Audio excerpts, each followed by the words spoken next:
Olá, gente. Paulo Maués Corrêa novamente com vocês aqui no canal. Hoje nós vamos homenagear um grande poeta, Rui Guilherme Paranatinga Barata, que há 30 anos, no dia 23 de abril de 1990, nos deixou e seguiu para um outro plano. Mas aqui nos presenteou com uma obra de considerável valor, e é dessa obra que eu vou tratar aqui. Isso não quer dizer que ele tenha sido só poeta.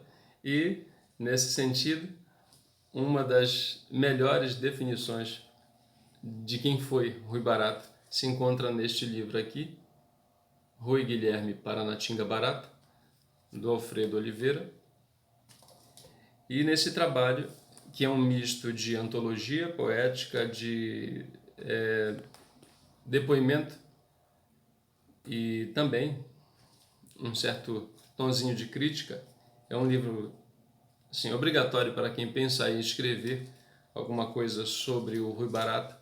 Ele apresenta a seguinte definição: poeta, boêmio, soldado raso, advogado, deputado, cartorário, revolucionário, presidiário, futebolista, jornalista, sambista, letrista, professor, escritor, pesquisador, tradutor, ator, tenor, corregedor, consultor. Que diabo o Paranatinga não foi? Nessa interrogação que fecha o texto, cabem as outras coisas que certamente o Paranatinga foi. Tá certo? Além desse livro, vou começar logo com as indicações de leitura, né? Fazer do avesso hoje. Além desse livro do Alfredo Oliveira, essa é a segunda edição, eu uso muito esse livro.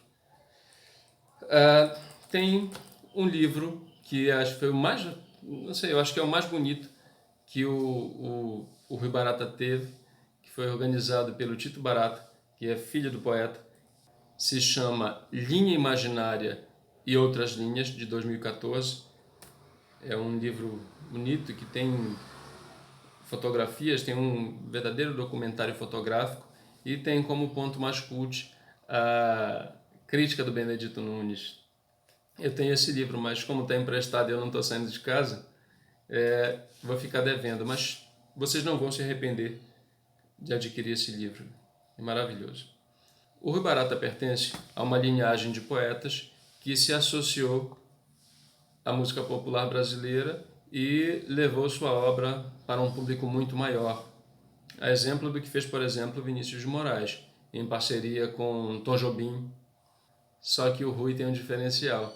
O Tom Jobim dele estava dentro da própria casa dele, que é o Paulo André Barata, parceiro em composições maravilhosas, e eu vou tratar de uma delas aqui e de um outro poema que também foi musicado. Tá certo? Eu creio que os versos mais conhecidos do Rui Barata são Esse Rio é Minha Rua.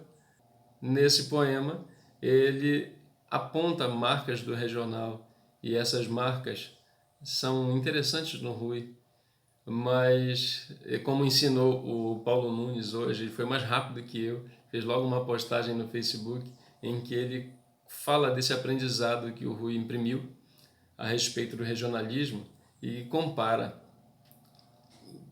afirmando que o regionalismo, a partir dos ensinamentos do Rui, não pode ser como uma gaiola que prende, mas sim como um paneiro, né? E aí vai recebendo coisas e ao mesmo tempo deixando escapar. Esse é o diálogo entre a nossa aldeia e o mundo, de que eu falo sempre aqui, tomando Tolstói, e é uma frequente no discurso em torno da literatura. Paulo Nunes é referência também, não só como poeta, mas como crítico literário. Certo? Apesar de produzir nessas duas vertentes, como poeta e como letrista, o Rui Barata demarcou uma diferença entre elas, viu? Eu marquei aqui, para citar para vocês, um depoimento do Rui. A respeito dessa contraposição entre letra e poesia, ele afirma o seguinte: a letra me põe numa grade, a poesia me dá liberdade completa. A letra tem que estabelecer comunicação com o público. A poesia não tem obrigações. A poesia transcende a palavra. A letra se mantém no plano temporal. Às vezes uma letra é poética, mas não obrigatoriamente. A verdadeira obrigação da letra é casar com a melodia e seguir com ela indissoluvelmente junta. Esse é o depoimento do Rui. Mas nem por isso ele fez letras com menor qualidade do que os poemas. O que eu trouxe para a gente partilhar aqui foram 2 textos que eu selecionei dessa antologia preparada pelo Alfredo Oliveira. O primeiro poema, que também foi musicado pelo Edir Proença, se chama A Serpente. Eu vou ler, depois fazer as minhas considerações. Diz o seguinte: A Serpente. No róseo mapa-mundi do teu corpo, me debruço nas ilhas, nas planícies e montanhas, buscando me buscar nas tuas entranhas e querendo me querer depois de morto. Percorro o litoral de Praia Roxa em volta dos teus seios fluorescentes e deixo a sombra aos peraus da coxa, onde começa o Vale das Serpentes. E vejo, ai de mim, que a vida passa e que a chama-calor se fez fumaça no rastro do verão que se passou. Mas tu, que tens a luz incandescente, me despertas e mostras, de repente, a serpente mostrar que despertou. Esse é o poema. A primeira coisa a observar, depois de lido o poema, é que esse título é um tanto intrigante. Essa serpente não é propriamente uma serpente, gente. Ela não está denotando a serpente propriamente. Ela aparece como uma grande metáfora de uma parte do corpo masculino, que é o falo, que é o pênis. Essa serpente representa exatamente isso. Tá certo? Mas eu já disse em outros vídeos aqui que quando você analisa uma obra de arte literária, seja poema, seja até uma narrativa, sobretudo poema, você leva em consideração alguns aspectos, como o semântico, o sintático, o sonoro e o gráfico. E essa serpente, evocada pelo título, aparece desenhada no próprio título, por conta da ênfase na primeira letra da palavra serpente. Ela tem um formato oblongo, né? Assim, um formato ondular que remete ao desenho da serpente rastejante. Tá certo? Essa é a brincadeira semiológica que eu adoro fazer. Eu acho que os textos sempre têm... São jogos. É aquela história do Drummond. Trouxeste a chave? A gente procura sempre ter um molho de chaves na mão para testar. No róseo mapa-mundi do teu corpo, vejam que tem uma verdadeira geografia aqui, geografia corporal. O corpo feminino é delineado como se fosse um espaço. Me debruço nas ilhas, nas planícies e montanhas. Vejam que aqui é uma referência às curvas do corpo feminino. Buscando me buscar nas tuas entranhas. As entranhas seriam um ponto mais íntimo da mulher, eu não quero ser explícito nesse sentido. E querendo me querer depois de morto. Esse depois de morto é uma referência a um orgasmo. Eu não vou entrar em detalhes psicanalíticos aqui, mas eu quero só demarcar isso, que morrer para a psicanálise não é simplesmente morrer. Os franceses chamam o orgasmo de la petite mort, é a pequena morte. Então é a essa morte que ele se refere aqui. Continuando. Percorro o litoral de Praia Roxa em volta do teu seio fluorescente. Vejam que ele continua, digamos, explorando esse terreno, esse espaço. E deixo a sombra ao peral da coxa. O peral é o ponto mais profundo de um rio, por exemplo. Então aqui ele está se referindo, vejam como é sutil até a forma de expressar a genitália feminina, onde começa o Vale das Serpentes. Observem que o Vale das Serpentes a gente sabe o que é. Observem que esse é um eu poético que não cobra nenhum tipo de exclusividade. Ele não fala em Vale da Serpente, para se reportar a uma serpente específica, que seria a dele. Ele fala em Vale das Serpentes. Portanto, a mulher está livre, né? Esse vale não tem dono. Pois bem, e vejo, ai de mim, que a vida passa. Observem que a estrutura corrida seria e vejo que... Tá? Então, ele insere um verso, são 3 versos. E vejo, ai de mim, que a vida passa. O que acontece aqui? Ele insere um elemento quebrando a estrutura. Então, e vejo que seria corrido. E aí ele coloca um ai de mim no meio. Esse ai de mim, obviamente, não é um ai de tá sofrendo, não é nada disso. É um ai que retoma o elemento da primeira estrofe, que é o tópico orgasmático. Palavra, expressão estranha, que é o orgasmo, pronto. Pois vamos. E vejo, ai de mim, vocês já sabem, que a vida passa e a chama-calor se fez fumaça. Esse chama-calor que se fez fumaça, obviamente, é uma alusão à poética do Manuel Bandeira. A gente reconhece um grande poeta exatamente pelas companhias que ele tem. Um texto é sempre um conjunto de textos, é um conjunto de vozes. E os grandes poetas carregam muitas vozes, e de outros grandes poetas, né? Então aqui a gente tem a presença do Manuel Bandeira, né? Fumo vem, a chama passa, né? Diz o verso do Manuel Bandeira. No rastro do verão que se passou, o verão é, de novo, uma referência ao ápice que já se dissipou, já aconteceu, né? Já morreu, vocês entendem. Mas tu, que tens a luz incandescente, vejam, o ser é fluorescente, tem a luz incandescente, me despertas, esse despertar. Vejam, o texto tem uma gramática, uma semântica muito específica. Esse despertar não é que ele estava dormindo, é uma metáfora, né? É uma sutileza para projetar uma ereção. Me despertas e mostras. De repente, a serpente mostrar que despertou. Ele e a serpente estão despertos. E aqui é o renascer do desejo, tá certo? Esse poema é um poema pequeno. Opa! Ele se estende pela página inteira como se fosse uma serpente, né? Essa é a viagem minha, gente. É a brincadeira semiológica que eu fico fazendo o tempo inteiro com os textos. Os textos são um brinquedo para mim. E eu brinco com muita seriedade. Tá certo? Essa foi a apreciação do poema A Serpente. Leiam esse livro do Alfredo Oliveira e o organizado pelo Tito Barata, vocês vão adorar. Pois bem, o outro texto que eu gostaria de analisar é, certamente, ao lado do Esse Rio é Minha Rua, um dos mais conhecidos, né? Que é o Foi Assim. Tem a versão musicada, vocês podem acompanhar aqui mesmo no YouTube, eu vou deixar um card para vocês escutarem, vocês apreciarem a versão mais conhecida, que é da Fafá de Belém, mas tem outras, do próprio Paulo André Barata. Eu vou ler essa versão compilada pelo Alfredo Oliveira, depois eu vou tecer minhas considerações. Foi assim. Foi assim como um resto de sol no mar, como os lenços da preamar, nós chegamos ao fim. Foi assim quando a flor ao luar se deu, quando o mundo era quase meu, tu te foste de mim. Volta, meu bem, murmurei, volta, meu bem, repeti, não há canção nos teus olhos, nem amanhã nesse adeus. Horas, dias, meses se passando, e nesse passar uma ilusão guardei, ver-te novamente na varanda, a voz sumida e quase em pranto, a murmurar, meu bem, voltei. Hoje essa ilusão se fez em nada, ia te beijar outra mulher eu vi no seu olhar envenenado, mesmo olhar do meu passado, e soube então que te perdi. Essa é a versão compilada pelo Alfredo Oliveira, e aí eu vou ler. Eu prefiro analisar a versão mais popularizada, que é a cantada pela Fafá, que tem uma pequena modificação no terceiro verso dessa estrofe primeira. Foi assim como um resto de sol no mar.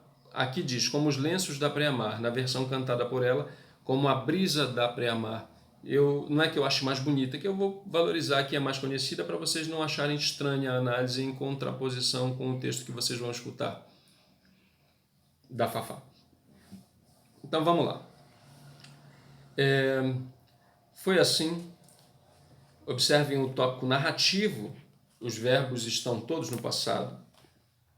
Foi assim, como era uma vez, né? Como um resto de sol no mar, a visão aqui é crepuscular mesmo, o horizonte e o sol adentrando, entenderam a sugestão, né? Como a brisa da preamar, né? Aquele vento refrescante, nós chegamos ao fim. Então vejam que ler um texto, agora vocês estão com um olhar meio tendencioso por conta do primeiro poema, né? Mas vamos ver. Ler um texto é levantar hipóteses que são o tempo inteiro checadas, confirmadas ou negadas. Então, a partir dessa primeira estrofe, a gente pode levantar uma hipótese, né, de que existem duas, de que se trata do fim de um relacionamento amoroso ou do fim de um momento de amor, né? Então vejam, como um resto de sol no mar, uma coisa entrando na outra, como a brisa da preamar, coisa refrescante, né? Nós chegamos ao fim como morrer no poema Serpente. Mas vamos checar isso, tá? Como é que a gente faz isso? É na sequenciação da leitura. Foi assim, segunda estrofe, como a flor ao luar se deu. Vejam que aqui é um elemento feminino, a flor, que se dá a um elemento masculino, o luar. Quando o mundo era quase meu, o eu poético é feminino, e aí vejam que já tem uma certa segurança nessa relação. Quando o mundo era quase meu, ela está se sentindo dona da situação, e aí puxaram o tapete dela, né? Tu te fostes de mim. Então, aqui é essa estrofe que autoriza a gente dizer que não se está tratando de um momento de amor, mas sim do término de um relacionamento amoroso mesmo. Tá? É a história de uma mulher que perdeu o seu amor. Nada mais apropriado do que colocar esse enredo num bolero, né, gente? Que é um bolerão, a versão lá da Fafá. E o que acontece? Poesia você pode ler de duas formas, linearmente ou verticalmente. Essa verticalidade, eu não vou entrar em detalhes conceituais de sintagma e paradigma, ou sintagma e sistema, como prefere Roland Barthes. Eu vou simplesmente dizer que vocês podem, se há uma similaridade estrutural entre partes diferentes de um texto, vocês podem justapor essas partes. Jogar um quarteto em cima de outro quarteto. A partir dessa premissa, nós podemos considerar que elementos da primeira estrofe podem se conjugar com elementos da segunda estrofe. Então vejam que há um compasso estrutural em quase todo o jogo entre as duas estrofes. Então vamos ver primeiro. A primeira estrofe diz assim, foi assim. A segunda, foi assim. A segunda e a terceira da primeira estrofe dizem o seguinte, como um resto de sol no mar, como uma brisa da pré-mar. Na segunda estrofe diz, quando a flor ao luar se deu, quando o mundo, olha, como, quando, os elementos se repetem. E aí o último verso é o que bate o martelo, acabou o relacionamento amoroso. Então vejam, nós chegamos ao fim, tu te fostes de mim. Vejam que há um compasso além nessa contraposição, que é a rima. A aproximação sonora pode projetar uma aproximação também semântica. Então, se vocês pegarem esse mim com esse fim, eles rimam e se encaixam e dizem que foi o fim. Para quem? Para o mim, para esse eu poético feminino. Então observem que o casal, e nós já percebemos que tem um casal aqui, na primeira estrofe aparece como nós chegamos ao fim. Né? Esse pronome plural se dissipa da forma mais contundente possível no verso correspondente na segunda estrofe, que é tu te fostes de mim. Tem dois pronomes aqui, um para se referir ao eu poético feminino e um para se referir ao objeto do amor desse eu poético, que é o primeiro, o objeto é expresso pelo tu e o eu poético é o mim. São a primeira e a última palavras do verso. Não tem como ficar mais distante do que isso. Observem que é um eu poético muito apaixonado, tanto que o primeiro elemento referido é o sujeito que ela ama, tu, e o último, ela. Tá? E aí vamos adiante. Tá sofrendo, né? Volta, meu bem, murmurei. Esse murmurar não é um murmurar assim, é um murmurar de sofreguidão, gente, de sofrimento. Volta, meu bem, repeti. Ela enfatizou esse sofrimento. Não há canção nos teus olhos, nem amanhã nesse adeus. Aqui é depressão total, né? A mulher está no fundo do poço. Não tem esperança de que esse relacionamento vai ser retomado. E aí na terceira estrofe nós temos uma gradação que se refere à passagem do tempo. Ó. Horas, dias, meses se passando, ainda não parou de passar, continua passando. E nesse passar uma ilusão guardei. Não tem esperança, mas tem ilusão. Ver, aí dois pontos, e que ilusão é essa? Ver-te novamente na varanda, a voz sumida e quase em pranto, a murmurar, meu bem, voltei. Então vejam, a ilusão dela é ver esse sujeito no lugar dela anteriormente, que ela ocupou, no lugar que ela ocupou anteriormente. Vejam que ela murmurou antes, volta, meu bem, e aí ele murmuraria, meu bem, voltei. Aqui tem uma diferença. Volta é privilegiar a ação, meu bem, que vem em segundo lugar, vem em segundo plano, portanto. No discurso que ela atribui a ele, na ilusão dela, a coisa se inverte. Meu bem, olha, a valorização primeira do objeto do amor. Ela, no caso, voltei, a ação vem em segundo lugar. Seria uma espécie de vingança, né? E aí chegamos ao momento presente. Hoje, na última estrofe, hoje essa ilusão se fez em nada. Ia te beijar outra mulher eu vi. Esse verso, ia te beijar outra mulher eu vi, confunde muito as pessoas. Tá? Já dei aulas, várias aulas sobre esse poema, e geralmente parte significativa das turmas diz o seguinte, que quando ela beijou o homem, ela se sentiu outra mulher ou coisa assim.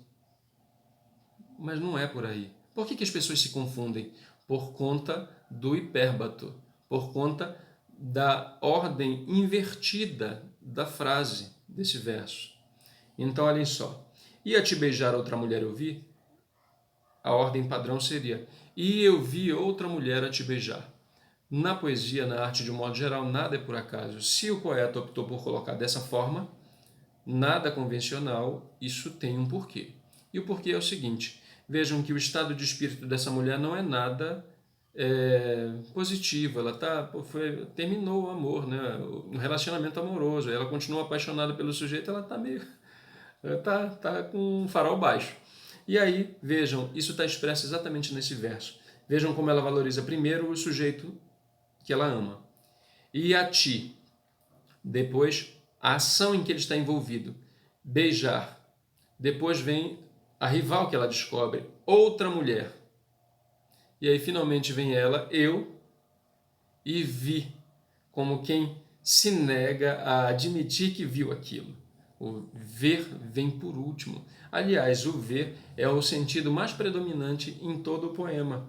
Então vejam, ver-te novamente na varanda, eu vi uma mulher te beijar, eu vi na continuação. Vi no seu olhar, aparece esse ver embutido no olhar, envenenado, vejam só que esse olhar envenenado da outra mulher não é no olhar envenenado dele, porque se fosse dele, ela os diria. Vi no teu olhar o seu desrespeito à mulher. Vi no seu olhar envenenado o mesmo olhar do meu passado. E vejam como ela atribui a paixão essa característica de veneno. O negócio é triste. E soube então que te perdi. Eu perdi é o ponto final, não tem mais jeito. Vejam, esse poema veio até na minha cabeça o tempo inteiro essa música martelando aqui. Eu tô com ela desde ontem, gente. É porque ela é realmente muito bonita e graças a Deus guardei na cabeça, porque às vezes a gente escuta música ruim e aquilo fica atormentando. É música chiclete. Não é o caso aqui. É uma música linda que quem não conhece merece conhecer. Esse é o Rui Barata letrista. Gente, tem muita coisa para falar do Rui. Eu tive a oportunidade de dar uma palestra no Salão do Livro de 2013, lá em Santarém, que é a cidade onde ele nasceu. E foi muito bacana. Lá conheci o Alfredo Reis, que foi parceiro dele em várias composições, violonista, músico fantástico. E boas lembranças desse momento. Muito mais a dizer sobre o Rui Barata, mas por hoje eu vou ficar por aqui. Eu sempre esqueço de dizer, gente, para vocês se inscreverem no canal, se gostarem, evidentemente, daquilo que está sendo apresentado aqui, curtirem as publicações, ativar esse sininho para receber o aviso de quando sai coisa nova, compartilhar, indicar para os amigos, enfim, a gente vai fazendo essa corrente de valorização da nossa cultura. Quando eu falo da nossa cultura, da cultura das letras e da arte, não somente a cultura do Pará ou da Amazônia, mas a cultura de um modo geral. E eu sou muito tocado pela arte e estou aproveitando esse espaço para compartilhar com vocês aquilo que eu consigo visualizar.